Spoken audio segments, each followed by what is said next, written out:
शैतानी ऐसी चीज है जो एक बार घुस जाए तो निकलती बड़ी मुश्किल से है। रीमा जी की बहू बिन्नी बहुत शांत मिजाज की थी, ना किसी से ज्यादा बात करती और ना ही किसी से ज्यादा मिलती जुलती। वैसे बहू अच्छी है, ज्यादा लपड़ तपड़ में नहीं रहती, कम बोलती है, कम सुनती है।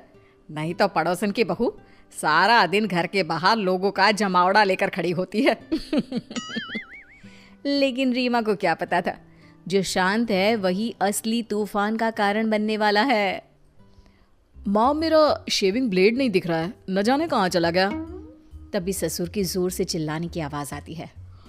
अरे भैया, अरे ये ब्लेड यहाँ किसने रखा? ये क्या, ब्लेड और वो भी ससुर जी की कुर्सी पर? लेकिन ये ब्लेड तो सन्नी के कमरे में होता है ना, वहां से कौन यहाँ रख देगा? अरे मुझे क्या पता, मैंने तो बस बहू को बोला था कि मेरी चेयर के पास चाय रख दे, मैं नहा कर आ ही रहा हूँ। अरे नहीं देख पाई होगी वो ब्लेड, वैसे भी आपने भी तो नहीं देखा ना, और बैठ गया ना उस पर, क्यों?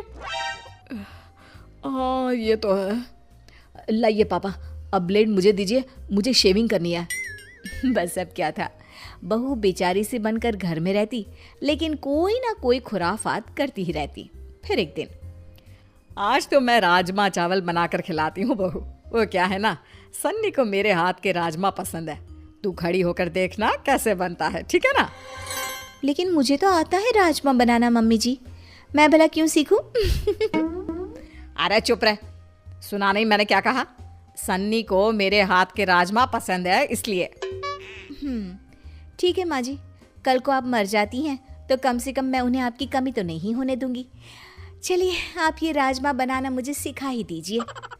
ससुर सास बहू की बात सुन रहे थे, वो बहू की बात पर जोर से हंसते हैं। रीमा, दो जवाब बहू की बात का। हाँ जी, तो बात यह है कि सास इसलिए बहू को नहीं सिखाती कि वो मर जाए तो बहू बेटे को माँ की कमी महसूस ना होने दे, लेकिन मैं तुझे इसलिए सिखा रही हूँ क्योंकि अब से मैं आराम से बैठा करूंगी और घर में तू राजमा बनाएगी, समझी? बहू को सास की आराम परस्ती वाली सोच पर गुस्सा आ जाता है। बड़ा ये आराम करे, ये मलाई खाए, ये पार्टी करे, और मैं नाकरानी। अब बताती हूँ कि कैसे बनता है राजमा। सास तो राजमा बनाकर चली जाती है। बहू जल्दी से खुद किचन में खड़े खड़े ही खाना खाती है और फिर बचे खाने में ढेर सारा मिर्ची पाउडर डाल देती है। मेरा तो पेट फुल, अब पता चलेगा कैसे बनता है राजमा। सन्नी आता है और माँ प्लेट में बेटे को खाना देती है, लेकिन ये क्या, जैसे ही वो खाना खाता है, माँ पानी, पानी नहीं, चीनी, अरे चीनी भी नहीं, रसगुल्ला, माँ रसगुल्ला दे दे, बहुत तेज मिर्ची डाली है। हैं? ये क्या हो गया, मैंने तो थोड़ा सा मिर्च पाउडर डाला था। तभी दिखावा करती बहू भी वहाँ आ जाती है। माँ जी, बहुत ज़्यादा भूख लगी है, जल्दी से खाने को कुछ दे दो ना। ये रुको, मैं खुद ही ले लेती हूँ। हाँ तो खुद ही ले लेना, इसमें करने की क्या ज़रूरत है? वो माँ जी इसलिए क्योंकि वो क्या है ना, आप ही ने तो कहा था कि मैं आपसे बिल्कुल ऐसे ही राजमा बनाना सीख लूँ, तो जब तक खाऊंगी नहीं पता कैसे चलेगा कि कैसे बनाना है, कैसे बने हैं क्या?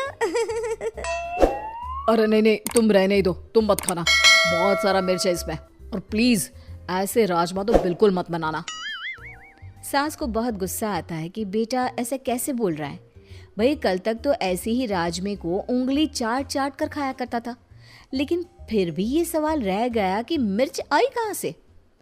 बहू, मैंने तो राजमे में मिर्च बहुत कम डाली थी, फिर कहाँ से मिर्ची आई? क्या है माँ, उस पर शक क्यों कर रही हो? अरे वो क्यों करेगी, और माना कि जलन के मारे वो ऐसा कर भी दे तो वो क्या खुद खाने की जिद करती? क्या माँ, उम्र हो रही है तुम्हारी। माँ भी समझ जाती है कि उसकी उम्र तो हो रही है, लेकिन मिर्च इतनी ज़्यादा। खैर, बहू की शैतानियाँ तो बढ़ती ही जाती है। वो ना कुछ देखती ना कुछ सोचती, बस कुछ ना कुछ शैतानियाँ करती रहती। फिर एक दिन हम लोग ना थोड़ा घूमने जा रहे हैं। अरे थोड़ा क्यों जा रहे हैं, अब जाना ही है तो पूरे जाइए ना। मजाक कर रही हैं आप। अरे नहीं नहीं, क्यों, हम क्यों मजाक करेंगे? बड़ी मजाकिया हैं आप। अच्छा सुनिए ना, कल से हम लोगों के बगान में पानी दे देना ना, और हाँ वहाँ कोई भी पौधा मरना नहीं चाहिए, नहीं तो क्या है? एक तो मदद करेंगे, ऊपर से धमकी? अरे ना जी ना, ये बर्दाश्त नहीं होगा। बहू को बुरा लग जाता है, या यूं कहे कि पड़ोसन और सास के बीच की नोक झोंक के बीच उसके मन का खुराफाती दिमाग जाग जाता है। फिर अगले रोज पड़ोसन के घर जाकर बहू सारा बाग तहस नहस कर देती है, गेट के अंदर गाय छोड़ देती है और सारे गमले तोड़कर घर जाकर सो जाती है। हे भगवान, अपने घर का काम कम है, जो पड़ोसन नई ड्यूटी देकर गई है उनके पेड़ों को पानी डालने की। अब तो होगा बवाल पूरा वाला। सास पानी की बाल्टी लेकर जैसे ही पड़ोसी के घर जाती है, पर ये क्या, सारा का सारा बगीचा तो अब है सही वक्त पड़ोसन को फोन कर देती हूँ कि भाई सासू माँ लेकर तो गई थी बाल्टी में पानी, लेकिन लग रहा है आपका सारा बाग बर्बाद करके आई है।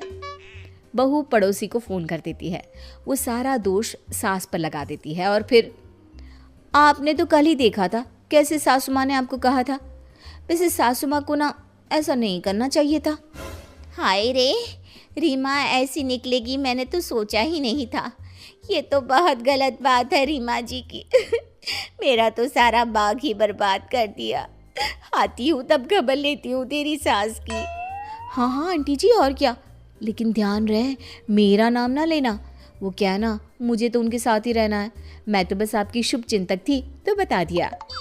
हाँ बेटा, उसकी ज़रूरत ही नहीं पड़ेगी। लेकिन ये क्या, 2 दिन बाद पड़ोसन जब रमा के घर में आती है तो पूरे गुस्से से लाल होती है। मज़ा आ गया, आज तो सासू माँ की ऐसी की तैसी होना तय है। लेकिन ये क्या, पड़ोसन तो सास को छोड़ बहू को खूब डांटती है। अरे क्या हो गया, आपका बाग खराब था तो मेरी बहू पर गुस्सा निकालने की जरूरत क्या है? वाह, बहू फोन करके सास को फंसाती है और सास बहू को बचाती है। बहू को अपनी गलती का एहसास तो हो रहा होता है, लेकिन पड़ोसी को बहू का खेल कैसे पता चला ये सोचकर वो हैरान होती है। मेरे घर में सीसीटीवी कैमरा लगा है, समझी? मुझे तेरा खेल तभी पता चल गया। बहू, तुझसे ये उम्मीद नहीं थी, मुझे माफ कर दे सासू माँ।